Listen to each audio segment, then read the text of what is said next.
Are we live? Yay! So, all right, we're doing this.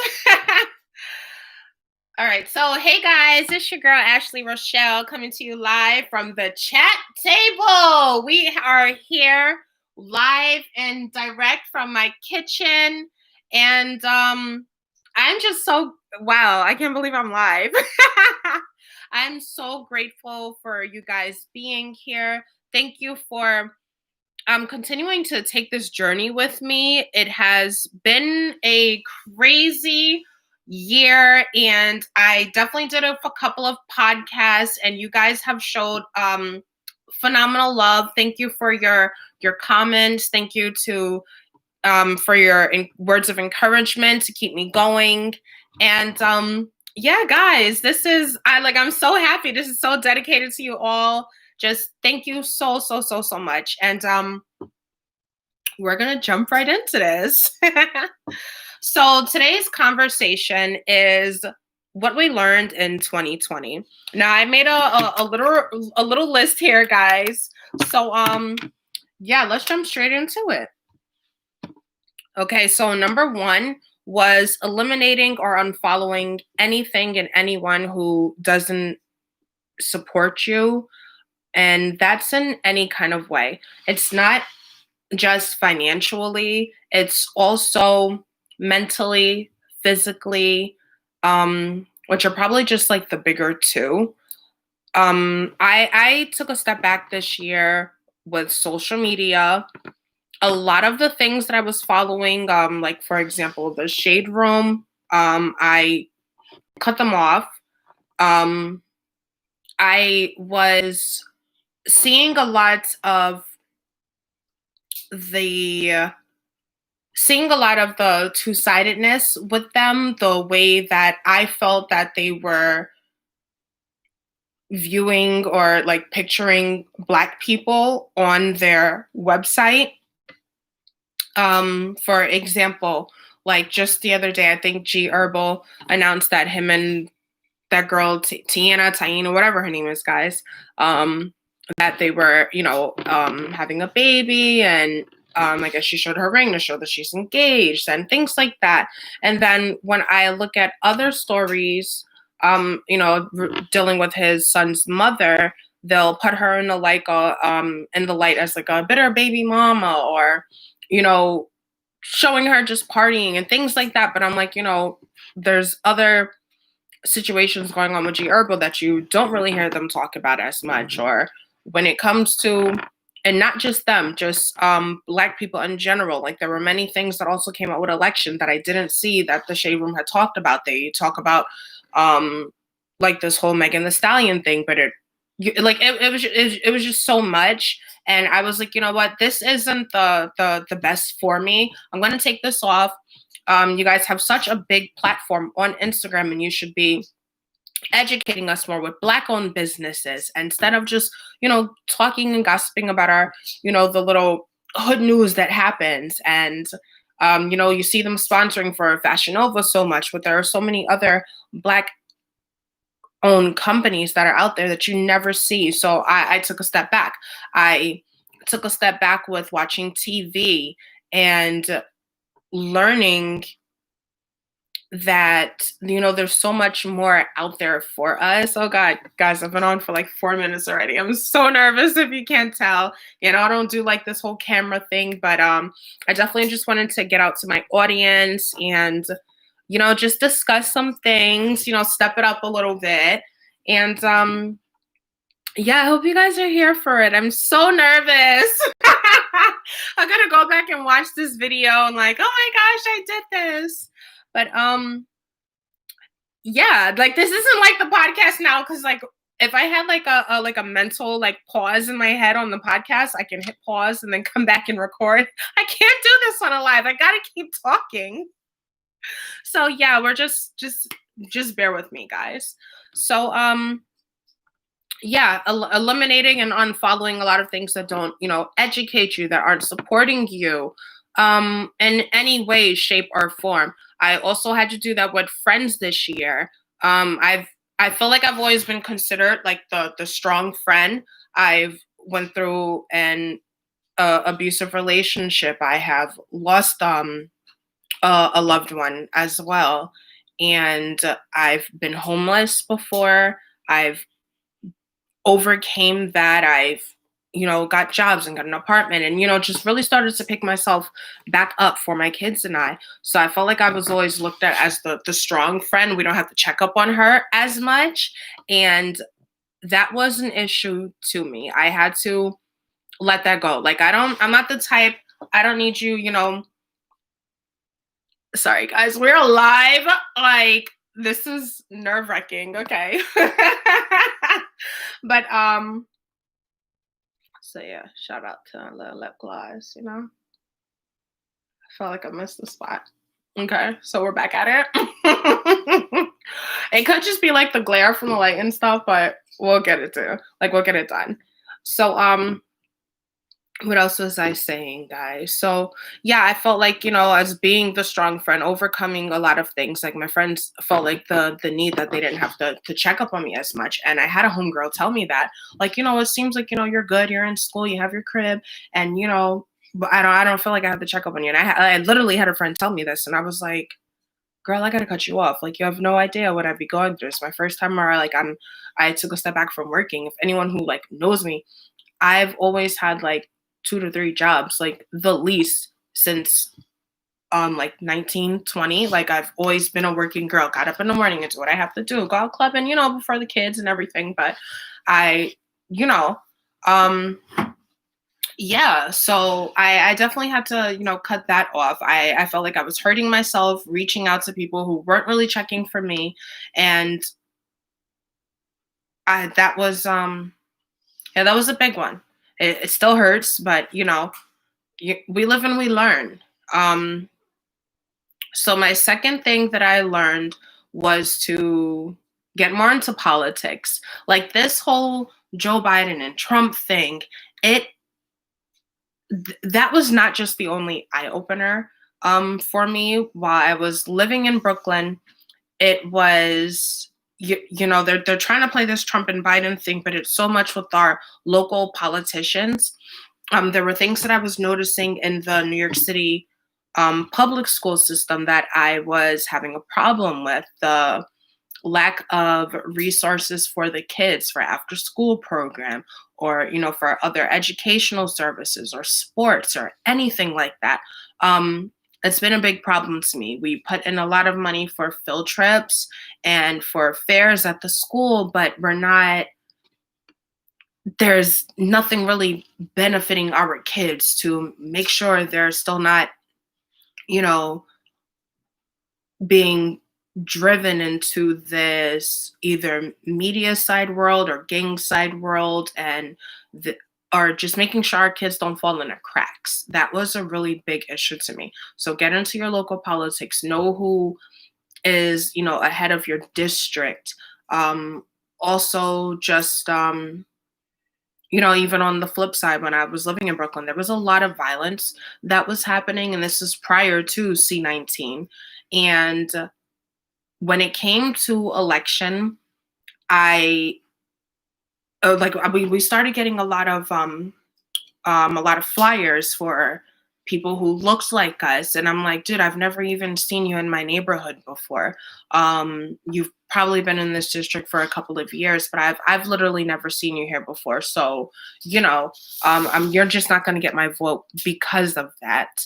I also was realizing, the way that my neighborhood was operating, where our streets clean, things like that. So, you would definitely want to make sure you're getting your hands into your local politics, especially, as what we see in the education system now. It's schools open, close every other day when it comes to the public schools. And, our kids are being cheated out of their education. I'm very vocal. I read a lot, and just voice my opinion, even with their principal. I'll send them a nice email. Hey, I heard this is that and the third. I was reading this, following up.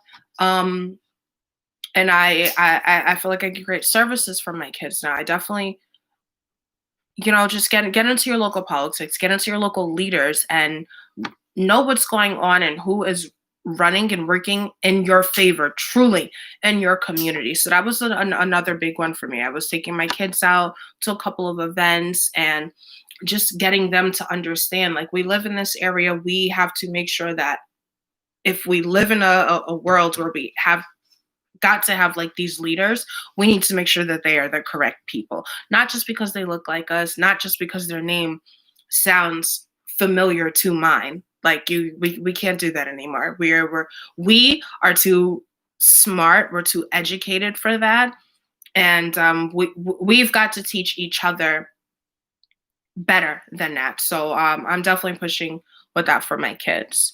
So the third thing that I learned in 2020 was to definitely treat yourself, guys. We cannot forget to treat ourselves. And I definitely do all the time, but I've started to put a lot more self-care into myself, down to even the way I'm eating. I just had some dragon fruit I was eating, and look, I got my my aloe vera over here, and um, just trying to, be healthier for my kids and um, stay alive. It's a crazy world that we're living in, and yeah, we got to treat ourselves. There's so many people I know who don't do anything for themselves. They're just taking care of home, and this could be either man or woman, because they like to stigmatize it that it's always just the woman taking care of the household, and they forget about themselves. But it's also many men who do that as well. There are men who step up and taking care of their household and are the front leaders in their household, or maybe the only leader in their household. And we as humans forget to take care of ourselves. Sometimes we do, and that could either mean financially, mentally, more so, just self-care. Like, I don't get out all the time, and I'm not getting my nails done all the time. I'm taking care of my kids, but I've treated myself, and my bathroom is marble. Like, I love it. But I make sure I go in, give myself a really good, like, just a nice bubble bath, have my glass of wine, red wine sometimes too, because it's better for your melanin. But yeah, I definitely just do that for myself. Get my little rose petals and my chocolate and play my little movie, just having me time. So definitely treat yourself. That's the only way that we can stay sane. Um, yeah, we've got to do that, guys. So I definitely started treating that more. Even as far as when it comes down to like my hair, like, self-care, guys. I've started doing my own hair, and I've never felt, or I don't think I've never looked better than before. So vain, that's what my great grandma would say. But really, just start taking care of yourself, treating yourself, and loving yourself for who you really are. Don't be out here trying to be like other people. That's not what we're doing anymore. That's not the wave. And we're definitely gonna leave that in 2020. Be yourself, be your authentic self. God made you the way that you are, and you should love yourself. And we have to teach each other to love each other, love yourself, because it's so important, guys. My next one, number 3, was to know what you believe in and not letting anyone change your mind. I stopped watching TV in February of last year. It was around my son's birthday, and I had already been hearing about C19. So it was alarming to me that I was watching CNN so much, and at the time they weren't talking about it, but I was been hearing about this in the streets. Like, I literally had been hearing about this. I remember one of my last times going to school, and I remember I had on my gloves. We didn't have like the mask and stuff back then, but people were we were hearing little things. And I remember holding onto the train pole one day, and this guy was looking at me like, oh, she's doing too much. And I was like, yeah, he might regret that. Look at us now. We're like on lockdown, even though we're like up and running, but like we're still on like a lockdown, guys. That's the reality. So um yeah, knowing and what you're believing in yourself. So yeah, again, like I was saying, I had stopped watching TV. I thought it was weird to me that certain things that the news would not put in there, that I felt like were headline news. um Jeffrey Epstein, headline news. That's something, we need to be talking about what's going on with that. He's not here, but that case was a lot deeper than what many of us know. And I had to start doing my own research into the news and into government to understand and really figure out where I stand as on any type of political range, just also in my mind and what I believe in. That was really a big one for me. I, learned where I stood with abortion, how I felt on that, how I feel like it affects my community. And I have many conversations with people like all over, on YouTube, on my Instagram, on I have a Parlor, which you guys should really get up on. Like it's a really great app. It's not censored, which is a really big thing that's happening in our world right now. Even now that I'm getting on live, I do have to watch certain things that I will be saying and that I will be speaking about because your videos will get demonetized and things like that. You won't get played on a YouTube algorithm, and I really had to learn that, guys. So it's a really big thing. But yeah, just knowing what you believe in and not letting anyone, and I mean anyone, change your mind. You let people call you a this or you that. That's their ignorance. Okay. I also had to take some lessons from other people that I probably wouldn't have even thought about listening to. And I mean, when I say that, I do mean within government. I'm a registered Democrat. I had to start listening to some conservatives, some liberals, some Republicans, learning a couple of different things and really figuring out where I stand and what I believe. And also when it came to religion, I started reading the Bible differently, started using a dictionary when I read the Bible as well. And it changed my whole output. I started questioning some things in the Bible, some of the words, and for what they truly mean. So some of the sentences would be different than upon I may have been growing up in, when I was a young girl, growing up in the church and stuff. So now I'm at a place where I truly understand what I believe in and why I do it. And there's not a person in the world who can challenge my belief. And I feel like that's something that we need to really hold dear in our heart. What's the saying?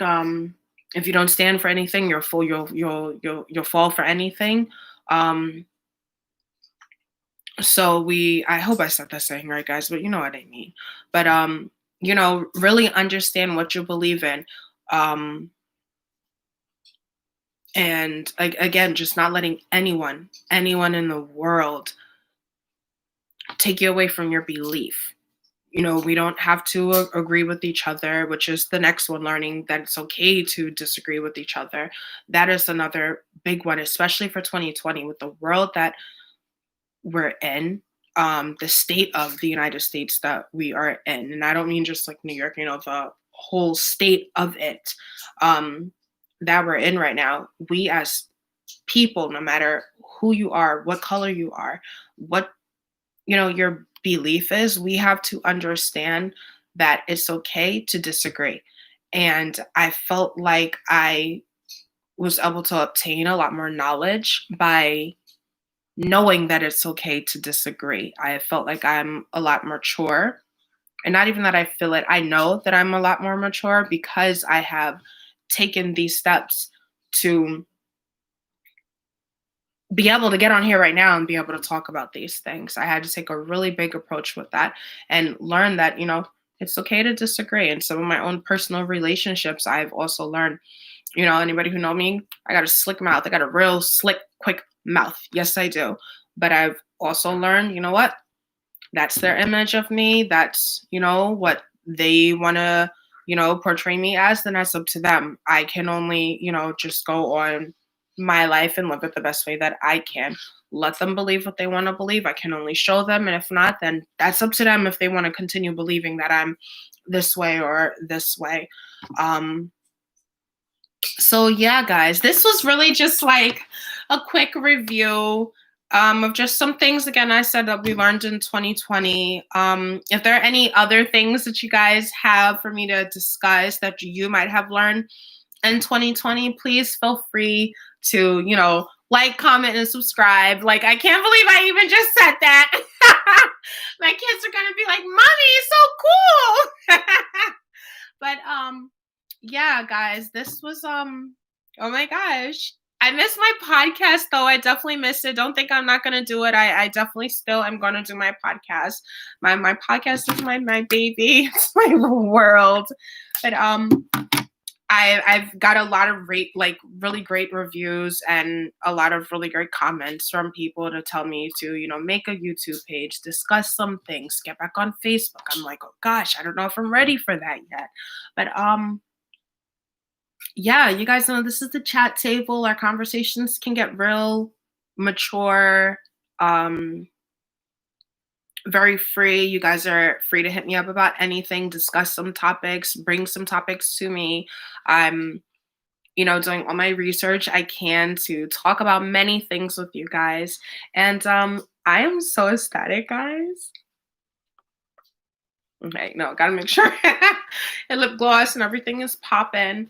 And yeah, guys, I can't wait. I'm so excited. And I don't know. I hope you guys are just here for this. Let me know how you guys are doing. I hope you guys enjoyed your New Year's, your Hanukkah, your Kwanzaa, your Christmas, your New Year's, just everything you could possibly celebrate under the sun. I know that that's probably hard to say with the year that we had, but guys, we've really got to stay strong. We really do. Pray for each other. I pray for all of you every night. And I don't just mean like my viewers. No, like I pray for the world every single night. I pray for all my enemies. And I don't even have enemies like that. But, you never know who's hating or lurking from the back. So I pray for those people as well. Just pray for peace on earth. That's what I pray for every night. And good health, longevity. Don't pray for wealth. I'm okay without that. I'm okay. I want to be comfortable, but I don't want to be like rich. No, rich people problems is not the same as poor people problems, and I don't want them problems. So yeah, guys. All right, I've been on here for 22 minutes so far. And yeah, I'm so happy, just very grateful to even be here with you guys. It is, shout out. It is my grandma's birthday, January 3rd. Yeah, it's my grandma's birthday, guys. So just happy birthday, Grandma. I know you'll be watching. And yeah, guys, once again, it's your girl, AshleyRochelle. This is the chat table, and we're out. Peace, guys.